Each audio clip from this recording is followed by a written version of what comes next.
Hi everyone, thank you for joining in. It feels great to be speaking to all of you and sharing what I have gained through my journey here at Lead Angels. Just to give an introduction of myself, my name is Kruti Rayani and I look after the investments for the Western region at Lead Angels. We typically invest 1 crore in companies for about 10% stake, and we help companies in their pre-series A and series A rounds. Just to give you a background and to begin with what the startup world is, the startup world is a complete new world. It's very exciting and it attracts a lot of young people like y'all. Apart from building the business of a startup, the key task for founders is that they need to raise capital to expand their business. I hope this webinar gives you an idea as to what startup funding is, what is the process that you need to follow for raising capital, and what is it that an entrepreneur is actually what is it that the entrepreneur should actually look out for when he goes ahead. There are some FAQs and presentations that we even shared for your reference. And let's begin with the webinar for today. Happy to introduce, we have Sushanto Mitra with us, the founder of Lead Angels, online today to share his views on fundraising. His profile has been shared with all of y'all, but just to give you a brief idea, he's the founder and CEO at Lead Angels. Before this, he was first a CEO of Sign IIT Bombay, one of the top incubators in India, and earlier to that, he has worked with PwC and HCL. Sashanto, I would like to start asking you by what is it that it is a good time for people to go out and raise money? Do startups go to investors at even a time like this? Thanks, Kruti, for inviting me, and you always manage to ask tough questions. Firstly, I would say that, for a startup, uh, at least for the first 3 years, you know, they need they need to raise money whenever it is available, Yeah. and not really worry about valuation and other things. As time goes by from there, then they need to worry about what is the valuation and how much are they raising and what are the conditions.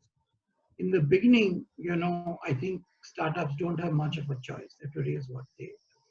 So Yeah. today, if you're so you want to know what are the sectors where VCs are investing today. In a time like this, it's very difficult for most companies to be able to raise money, especially very early stage startups. So, but VCs and angels are still investing in some sectors, such as edtech or healthcare. And if you are one of the lucky few who's able to raise money now, I think you should, because the this pandemic crisis is very, very uncertain. We really don't know what the disease is, so we don't know what the impact is going to be. So in this uncertain phase, better to raise money when it is available than wait for a better time. Correct. And I think mostly before we dive deep into this, I think it's important for each one of us to understand the difference between what a business is and what a startup is. So could you help us understand how are they different and what qualifies to be a startup? Uh, so, every business, every startup is a business, but not every business is a startup. So that is,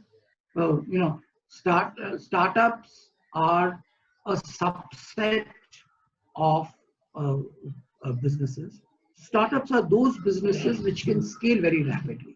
So, for example, if I were to aggregate all the barber shops in Delhi, then I have a startup, and potentially I can add any number, I can reach a very large revenue number without necessarily adding more capacity to my business. Correct. Whereas if I were to run a barber shop, and every time beyond a certain level, I need to add capacity, I need to open a new barber shop. So that's the sort of difference between startups.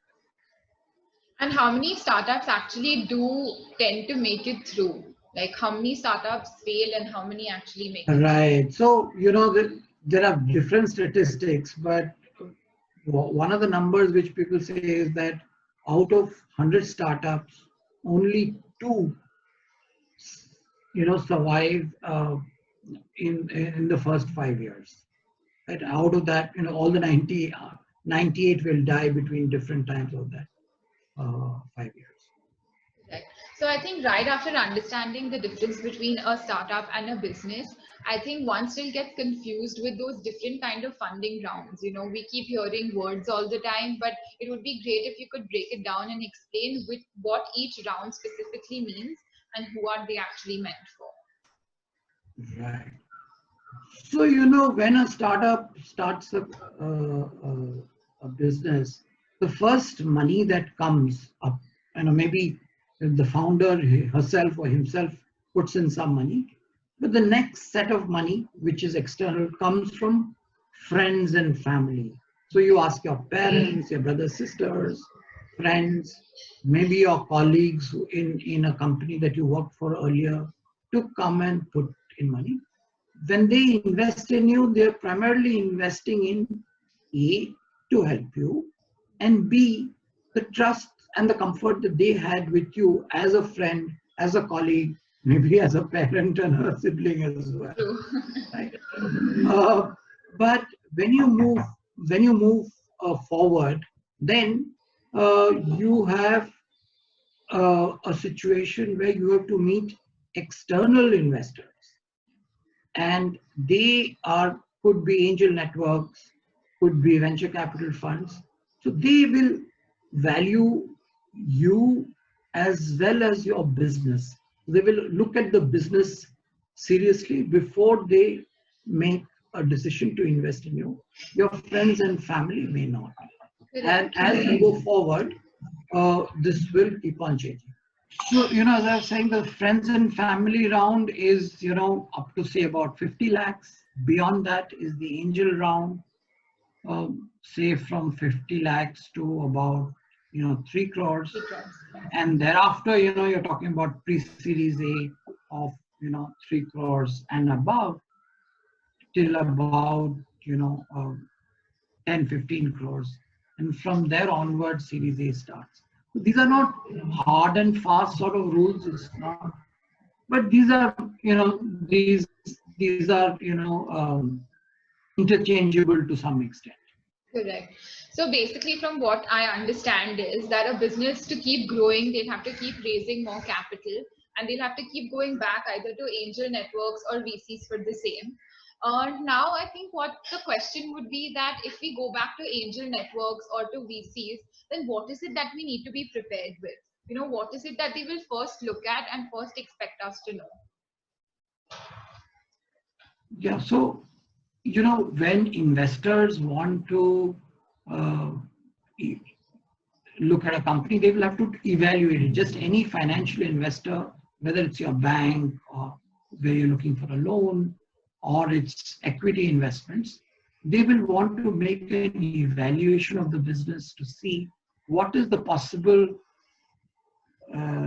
gain that they can make out of investing in the business and what are the associated risks. So typically that gets into what is called a business plan.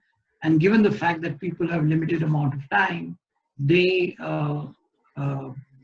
ask you to make a sort of business pitch and come and present it to them. Correct. So, like I told everyone earlier, the startup world is a complete different world. So, I think once we've understood what is it that's required, I think it's very important to understand that how should we even approach this entire fundraising process, and what is it that one should look after when they go out for fundraising. So, Sushanto, could you share some light on that? So I think, the thing is that you have to eventually convince people to invest in your business. Right? That is the objective of the exercise. So in essence, you have to make, like just as you want when you go to a customer and you want to sell your product or service to the customer, or just like you go to a potential employee and try and recruit that person to your company, or any sort of sales situation that or you have to convince your parents to get you, give you a gift. It's all a question of making a sales pitch work. and say why they should input in their money or time or whatever in that. So the way it's basically a sales pitch. So it is one type of a sales pitch is what an entrepreneur makes to the investor, which Correct. has certain parts, and you go, and of course that investors have limited time, so you have to maybe spend multiple hours in building that 5, 10, 15, 20-minute pitch that you will make to the investor. Correct. So like you only get one chance with the investor, and I think at that point of time, it's more like make it or break it kind of situation. Right, right. So like I told all of y'all earlier, the startup world is a whole new different world. So I think what we need to understand is what is it that one should have when it comes to approaching a fund. When you go out for fundraising, what is it that one should look after? Right. So I think, raising money is not easy. Anybody to give money to a young startup, it's not going to be an easy job. And it's also a long job. So I say it's not like a 100-meter sprint. It's a marathon. It could take, a couple of months. Sometimes it might even take a year for you to raise money. And uh, you know, it's a lonely journey, and it's a long dark run. It's good to know from people who already raised money. Maybe your friend has raised money. Maybe your friend has got through that experience, or you have a mentor who's done this before, or who's advised other startups to raise money, or maybe even a professional advisor to help you through this process, because uh, probability of getting funded is low. Only maybe about 4 or 5% of startups get funded in the first place, and therefore you want to make sure that you're in that 4%. So whatever it takes for you to get there, you should.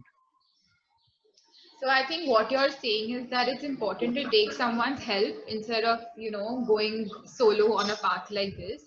Got it. So now I think the next thing that we'll come to is the pitch.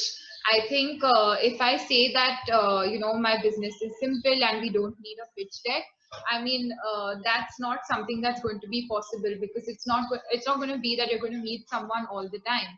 And if I say I'm a techie and I don't know how to make a presentation, that's not going to work either, right? So what is it that one should highlight in this pitch which is really important, and it's more like making the first impression? Right. So yeah, so it has over a period of time, making a pitch has become a standard feature of any fundraise, and uh, and there are very few exceptions to that rule. So you will eventually have to make a pitch, and the earlier you start building that pitch, the better it is, because you will have very limited time available to make a pitch. We, for example, at Lead Angels have a 15-minute time that we give startups to make a pitch. In some situations, it is a 3-minute pitch, or sometimes it's a 1-minute pitch. So you should be able to express yourself and express your business and everything in that limited period of time. And it's actually harder to make a 5-minute pitch than to make a 15-minute pitch, or Yeah. an hour's pitch. So the smaller the pitch size becomes, the harder it is Yeah. to make a pitch. And uh, persuasion, and investors are not only looking at your pitch from the quality of your business plan and model and so on, they're also looking at your persuasive skills, uh, how you are able to communicate, because that is a key skill of an entrepreneur. And you don't have a excuse saying that I'm a scientist, so I will not make a presentation. Correct, correct. So your pitch is more like it's like you're selling your business out there to raise funds. So what is it that your pitch should include? What should be part of the entire pitch? Yeah. So as I was saying that the pitch is a sales, it's a sales story, right? You tell a story. And every story has to have a problem. Like every movie has a problem, so every story has to have a problem. So what is the problem that your startup is going to solve? uh, what is that solution? How is it different from other people? uh, what is the way in which you will take it? How will customers get to know you? How will they buy your product? And what are the various steps of reaching there? And for that, how much money you will need, and what is the funding that you will require for that, is broadly the 5 or 6 steps that should be there. So something that I would like to add, don't you think, Sushanto, that it's even important to talk about your competition and what makes your startup unique? Like something that you actually provide that your competitors don't. So something like a competitive analysis, and take examples of your competitors and show how you're different as well. Correct. Yes, yes. So, we always think that we have the best product and competition is a lot weaker than us. But investors will take it with a pinch of salt. So investors, know that there is competition, and if you're going to be not so fair to competition, then you will lose credibility in front of the investor. And yeah, if there's debt, there is taxes, and there's competition. Those are the three things that are always there in anybody's life. We normally take competition very lightly, but it's a fact of life that whether it's, we all have to pay tax, we will all die, and we will always have competition. And you know the more objective you are about competition, the more credible your story will be. And that's very important when you're standing in front of your investor, to build your credibility, with the investor. So, also, like you had mentioned, it's very important to even talk about your business model, right? So, what is it that we should include from a business model per se? So in terms of the business model, essentially what people want to know is what is it that you are going to be selling? How will you sell it? Uh, and what problem it will solve for that business. So that is what people. Basically, next, obviously, people would like to know what the startup has achieved till now. So, for early stage companies, they do not have a lot of traction or revenues at their initial stage, right? So, what is it that they should highlight in their pitch decks? Right. So, obviously it's a startup. It will not have, crores of revenues like listed companies. But even those small pilots that it may have done, somebody may be using their product.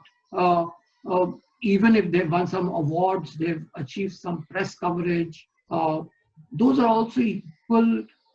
These are proxies for financial numbers that investors use to evaluate your business. And maybe even going a little further, that founders in their prior assignments, whether at some other company or in college or in school, achieved something big, like they were the captain of the hockey team, or they organized a music festival. Even that is a very useful piece of information for the investors to evaluate you better, and take into consideration your leadership and organizing skills. Correct. So, basically, one would highlight their pilot clients, their revenue, operation, product, and service that they provide, and even in terms of press reports or references in terms of their website performance and things like that, right? Now, in the midst of all of this, where would your financials come in? Do we share that with the first pitch? How detailed are they supposed to be? And frankly, in a time like this, it becomes very difficult to predict, in what direction are your revenues going to move forward.